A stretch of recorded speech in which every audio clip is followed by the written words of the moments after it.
Oi, oi, meus amiguinhos, tudo bem com vocês? Hoje estamos aqui a família completa e Lucas é o meu convidado especial para esse vídeo de hoje, porque hoje estaremos respondendo as perguntinhas que vocês mandaram lá no direct no Instagram.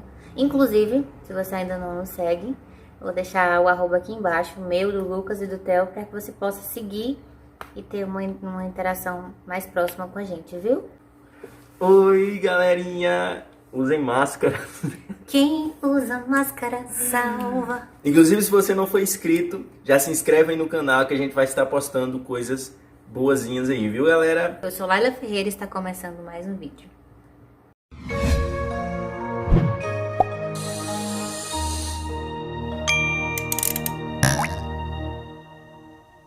Então bora lá, o Lucas tá ali com o celular, ele vai ler as perguntas e a gente vai respondendo aqui. A primeira pergunta é a seguinte: qual versículo mais toca cada um de vocês? Pode começar. Então, gente, eu gosto muito do livro de Provérbios, tem vários versículos lá que eu me espelho bastante, né? Porque lá traz mensagens pra vida, inclusive leiam Provérbios, inclusive leia a Bíblia inteira, né, meu povo?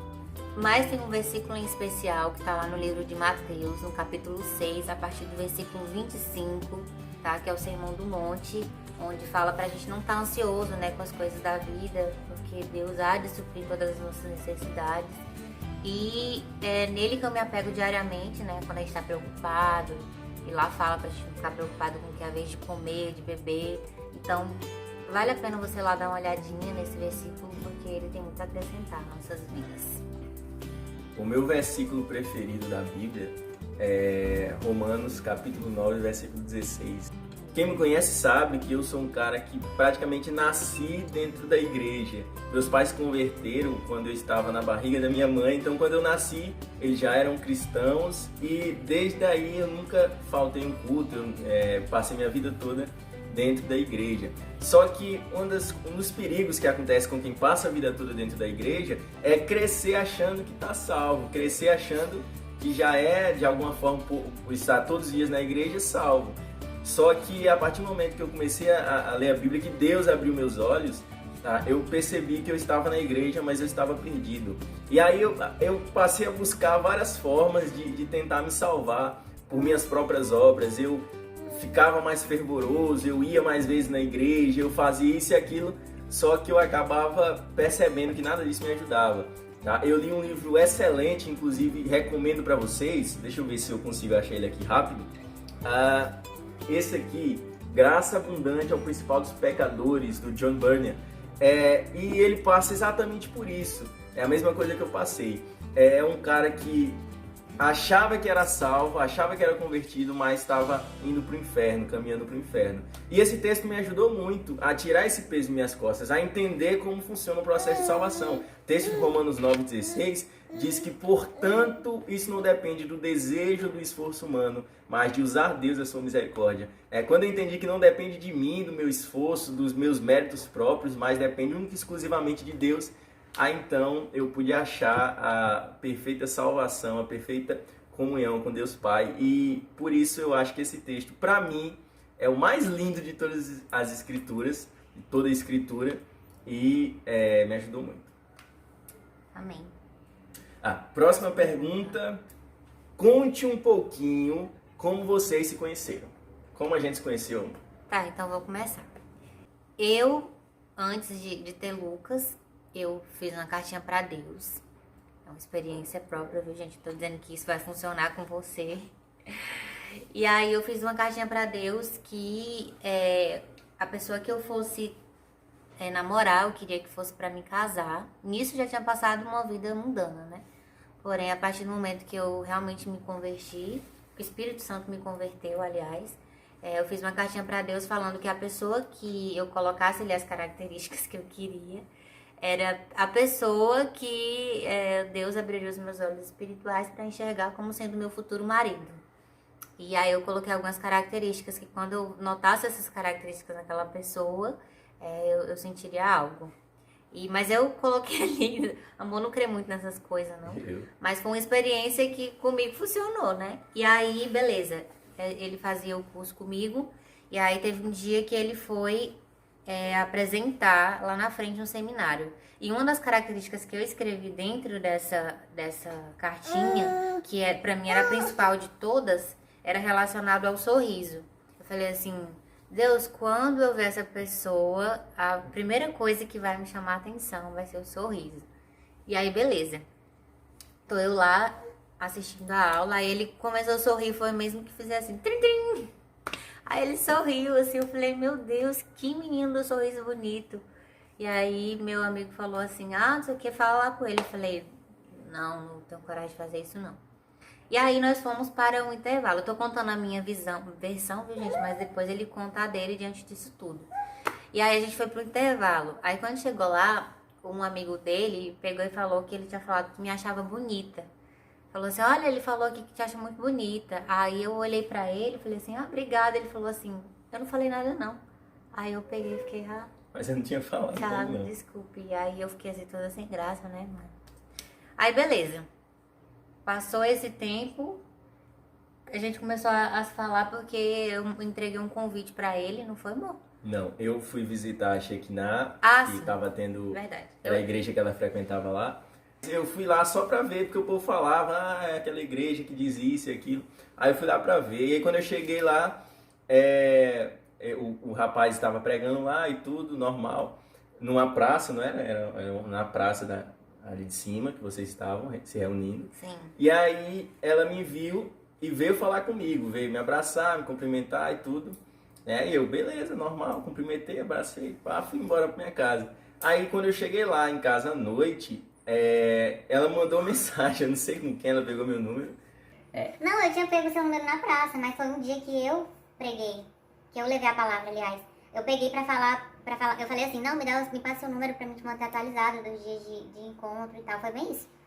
Não. Foi, teve isso. Mas eu só sei que cheguei em casa, ela mandou mensagem, e aí a gente conversou, eu também não lembro o que a gente conversou, mas no outro dia eu fui pra Santa Rita de Cássia, a gente ficou conversando um monte de tempo, aí ela me convidou para sair, pra gente sair, a gente saiu a primeira vez, ela me convidou de novo para sair, e aí acho que a gente saiu algumas vezes, e aí ela me pediu namoro, não foi? Não, eu falei pra gente orar. Foi, ela chamou pra orar, o namoro foi eu que pedi. E eu acho que é basicamente isso, né? Essa é a nossa Gente, história. eu tomei as iniciativas de tudo, ele tava nem pra mim. Assim, ao meu ver, né? Mas ele disse que é porque ele me via como uma menina muito linda e ele achava que eu não queria nada com ele. Isso. Você falou. Pode falar na frente de todo mundo agora. Pois é. Então, basicamente foi isso. Eu que fui atrás, tchauzinho. E daí a gente começou o relacionamento. Sério, depois de algum tempo orando. E é isso. Próxima pergunta. A próxima pergunta é a seguinte. Vocês acham que se tornaram pais quando descobriram a gravidez ou quando o bebê nasceu? Pra mim, quando o bebê nasceu. Por quê? Porque você vê a responsabilidade que você vai ter que ter, né? Na medida que aquele ser vai se desenvolvendo. Quando tava na barriga, eu ainda não sabia do que me esperava. É isso aí. Exatamente. Eu acho que pra mim também foi a mesma coisa, né? Porque por mais que você saiba que ali tem um bebê, parece surreal na mente da gente. E só de fato quando a gente tem ali o bebê em mãos, que a gente pega nele, que a gente, caraca, eu sou pai, né? Aí que a ficha vai cair. Cai a ficha, a gente começa a... Mas o amor vem desde antes. Mesmo a gente não conseguindo entender direito a situação, a gente, pelo menos eu particularmente, durante os 9 meses, adquiri um amor muito grande por ele, que até agora só tem aumentado. Isso aí, meu povo. Próxima. A próxima pergunta é a seguinte. Qual situação mais difícil como mãe você teve até agora? Eu acho que a gente pode, né, globalizar aqui, como mãe e como pai, né? Sim. Como pais em geral. Qual a situação mais difícil que a gente já enfrentou? Tá, pra mim as situações mais difíceis como mãe é quando ele tá doentinho, meu povo. Meu Deus, eu não sei lidar. Eu fico muito mal, eu choro quando ele tá gripado, então eu ainda não consegui ficar firme aí nessas partes, não. Lógico que a gente fica firme, né? Porque a gente tem que estar ali com força pra poder cuidar do bebê, mas eu ainda sofro muito com esses episódios. Pra mim, o momento mais difícil foi no primeiro mês dele, tá? E já começa desde antes dele nascer. Lá ela sentiu as dores, foi para o hospital, a gente passou algum tempo ali no hospital, eu com ela. Só que aí ela teve que ir para outra cidade, que era na outra cidade que tinha maternidade, que tinha mais estrutura. E eu não pude ir, porque ela foi na ambulância e quem foi na ambulância foi a irmã dela, que já é formada, trabalha no hospital.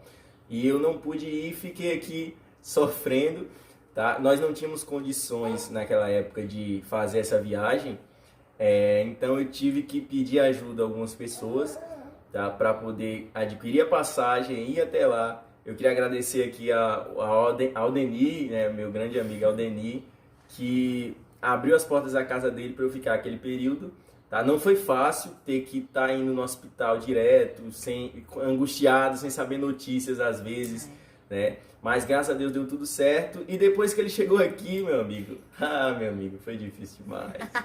O primeiro mês, meu Deus, eu acho que o primeiro mês, para quem é pai de primeira viagem e mãe de primeira viagem, eu acho que é o pior, porque você fica meio que sem entender as coisas. Você tem um bebê ali que você tem que cuidar, você tem que segurar, entendeu? Então eu acho que pra mim foi o mais difícil. As noites que eu era acostumado a dormir a noite toda, você tem que acordar, o perigo de engasgo, né, de outras coisas, eu acho que foi... Tinha cólica, não teve tanta, mas teve. Então, assim, nos primeiros 15 dias, meu Deus, ele parecia que não tinha descoberto que tinha saído da barriga já, mas depois de 15 dias foi sufoco. Próxima pergunta é a seguinte: o que é mais difícil, ser um jovem pai ou um jovem esposo? Essa é mais pra mim, só que vamos também fazer os dois aqui. Tá? Na minha opinião, se Theo deixar, eu creio que os dois, tá? Os dois são mais difíceis. Eu não vejo, na minha opinião, distinção entre os dois, porque... veja só, eu sou pai e sou marido, eu sou cristão e sou jovem, tá? E tudo isso na mente da gente é meio que, sabe, você não consegue assimilar tudo de uma vez só. Então eu acho que o mais difícil em ser marido tão jovem quanto nós somos, é que às vezes nós não temos tanta maturidade assim para certas coisas que nós fazíamos quando éramos solteiros e agora a gente quer fazer e não pode fazer. Eu sofri muito no início, né, com essas coisas. Às vezes eu queria sair com os amigos, só que não podia sair. Às vezes eu até saí, depois cheguei em casa, lá ela falou: olha, não é assim, você agora tem um filho, você tem uma mulher e tudo. Mas são coisas que a gente só consegue assimilar, só consegue mudando com a passagem de tempo. E a questão de ser pai, cara, é um desafio muito grande, porque todo tempo você fica com isso na sua mente, você fica pensando: meu Deus, e se meu filho crescer e eu não souber educá-lo? Se eu não conseguir prover o básico de alimento, de roupa, de vestimento, né? Vestimento e roupa, a mesma coisa. Mas e se eu não conseguir suprir as coisas dele? Se eu não conseguir pagar uma escola, ou então pagar alguns brinquedos ou coisas desse tipo, o lazer, aí se eu não conseguir me manter firme ali, né? Então é muito difícil. Mas eu acho que o mais difícil é na mente, né? É o psicológico da gente, pesa muito. Exatamente. Então é basicamente isso, meu povo. Eu faço das palavras de Lucas as minhas palavras, né? Como esposa e como mãe, as duas funções são extremamente difíceis, né? Que você vai aprendendo com o decorrer do tempo. Teve uma questão que o Lucas falou aí que eu achei bem interessante, que ele falou que na medida do tempo vai, né, aperfeiçoando, mas a questão que envolve também é ter muito diálogo. Porque se você não falar o que te aborrece, a gente não vai conseguir aprender um com o outro, um com a falha do outro, entendeu? Então, da mesma forma, é ser mãe. Às vezes a gente acerta, às vezes a gente erra, e assim a gente vai aprendendo e seguindo em frente, né? Então é isso aí. Peço mais uma vez que deixe seu like. Se a gente teve mais perguntas aqui pra gente responder, porém, eu não gosto de fazer vídeos muito extensos, né? Mas se vocês gostarem desse vídeo aqui, quiserem mais vídeos dessa forma, desse estilo aqui, então deixem nos comentários que você gostou ou lá nas redes sociais, para que a gente possa voltar a fazer mais vídeos assim, tá bom? Se quiser que eu venha aqui mais vezes também, comenta aí, deixa o like, se inscreva. Deixa a hashtag Lucas nos vídeos. Brincadeira. Enfim, é isso aí. Um beijo pra vocês e até o próximo vídeo.